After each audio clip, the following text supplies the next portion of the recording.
Why is the city of Jerusalem so important to the Jews? And should it be important to everyone else?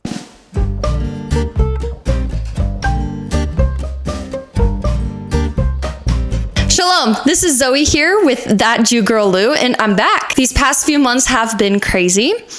I mean, I feel like I say that a lot, but a few weeks ago, I posted a little video from my phone explaining what I have been up to. So if you have not watched that, please pause this and go watch it. And then come back and watch this video too. But now that things are winding down a little bit, I can finally devote my time back to these videos. If only I had the ability to multitask and manage my time a little bit better.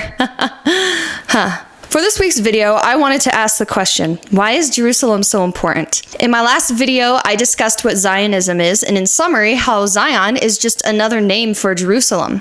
Now, I want to dive even deeper into what all the hoopla is about this ancient city and the scripture that backs up its importance. This topic is perfect because Israel just celebrated on the 4th and 5th of June, or the 28th day of Iyar, Yom Yerushalayim, or Jerusalem Day, which commemorates the reunification of Jerusalem under Jewish sovereignty in 1967. Let's start with the basics, which is sort of a silly statement because there is no basic definition for really anything that has to do with Israel, but I will try my best. The city itself is located nearly smack dab in the middle of modern nation of Israel. It was founded around 3500 BC before King David made it to capital in 1000 BC, making the city itself over 5,000 years old. After King Solomon, David's son, had ruled for 4 years, he began building the temple, which took 7 years to build. This temple's location isn't exactly known, but it is thought to be located where the existing Muslim shrine is, the Dome of the Rock. This is where things get dicey, but we'll come back to it.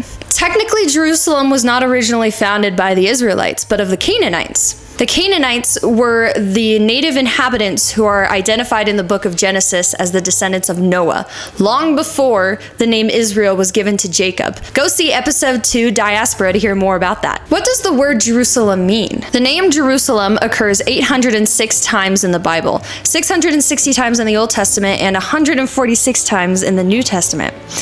Its first occurrence is recorded in Joshua chapter 10, verse 1, for when the city had been conquered by Israel itself. As soon as Adon-Zedek, king of Jerusalem, heard how Joshua had captured Ai and had devoted it to destruction, doing to Ai and its king as he had done to Jericho and its king, and how the inhabitants of Gibeon had made peace with Israel and were among them. Historians believe that before the city was known as Jerusalem, it was simply called Salem by Canaanites, which is mentioned as early as Genesis 14:18. And Melchizedek, king of Salem, brought out bread and wine. He was priest of God Most High. So what does Jerusalem mean literally? You could split it in half to get two separate words, Jeru and Salem. Jeru in Hebrew means you will see, and it can also be translated to describe a foundation. But if you derive it even further, you get Yeru, which is then transcribed into Yira, which then means the Lord will provide. The word Salem in Hebrew comes from the verb shalem, which means to be made complete or whole.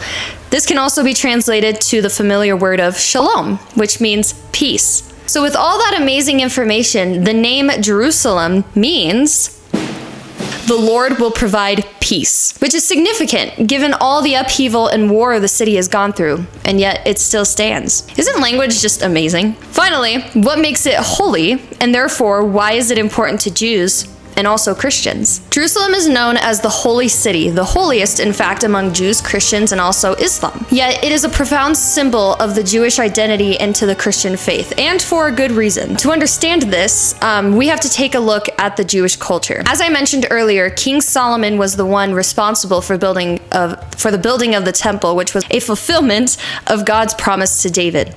It was built on the site where Abraham nearly sacrificed his son Isaac, which would come to serve as a foreshadow of Christ's sacrifice on the cross. The first version that we have of a Jewish temple was the tabernacle, or Mishkan, that was established in Exodus 25 when the Israelites were wandering in the desert after being freed from Egyptian bondage. Mishkan meaning sanctuary, and tabernacle meaning dwelling. The temple was meant to be a place of assembly, prayer, and it was where the Jews made sacrifice offerings to Yahweh. It was the place where the Spirit of God literally dwelled. And in Judaism, It was where Jews from all around came to assemble and offer up their sacrifices. And when Jews pray and worship, they actively do it facing the direction of the temple. Therefore, they pray facing Jerusalem from wherever they are in the world.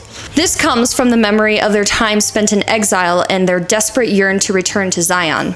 This is why during Seder dinners during the holiday of Passover, we might say, next year in Jerusalem. This is significant in Christianity too, because the city was a central location for most of the events of the New Testament. Jerusalem, specifically the temple, was where the earthly parents of Jesus brought him to be dedicated when he was a baby, as it was custom according to the Torah. Jerusalem was also the site where Jesus preached, was tried, crucified, and ultimately where he resurrected. It was ground zero for the founding of Christianity and the birthplace of the first church. So yeah, you could say it's holy because of its deep historical roots and for things that happened in the past. That's great.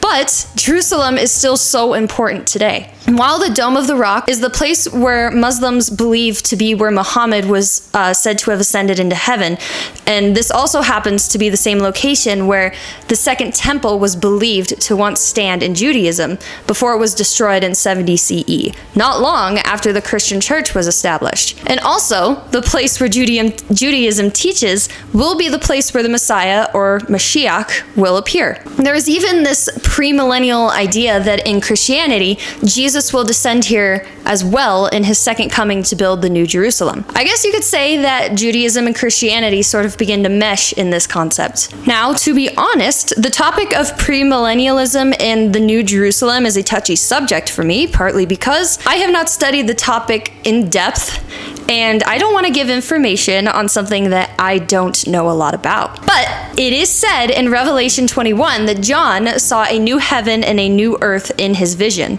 Verse 2 says, "And I saw the holy city, the new Jerusalem, coming down out of heaven from God." I did do a lot of Googling, but I also found myself searching the bowels of my notebooks that I used when my pastor was actually preaching on Revelation.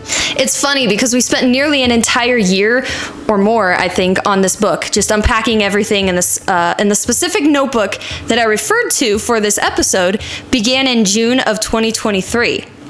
It's June 2024. Coincidence? What I found is that the reference of a new Jerusalem, a new earth, a new heaven is all speaking of a distant or perhaps a near future. A future where the earth will be destroyed. The earth and the sky will be gone, and God will create something new. Whether God is referring to this new Jerusalem, replacing the current Jerusalem that we know now and have known for thousands of years, or that Jesus will be coming back at that specific spot, the Dome of the Rock, the point is that when the Messiah does come, he will be seen from all over by all, and this very ground that we walk on will no longer be needed, because we will be dwelling with him in person, not just as a spirit that is confined within a temple. Israel was called the Promised Land in the Old Testament, or the Torah. It was all a foreshadow of what is to come. Recall how I mentioned in episode 10, where I talk about Holy Week, and how everything that God did in the Old Testament is done again in a more meaningful way in the New Testament, and this is because, Jesus is the one fulfilling it. So this New Jerusalem is perhaps an image of what we can look forward to, a promise that both the Jews and Christians share. Heaven and an eternity spent with our Creator. So when I think of Jerusalem, I don't see a city that's historical and a place for tourists to come and marvel at that history. There's nothing wrong with that.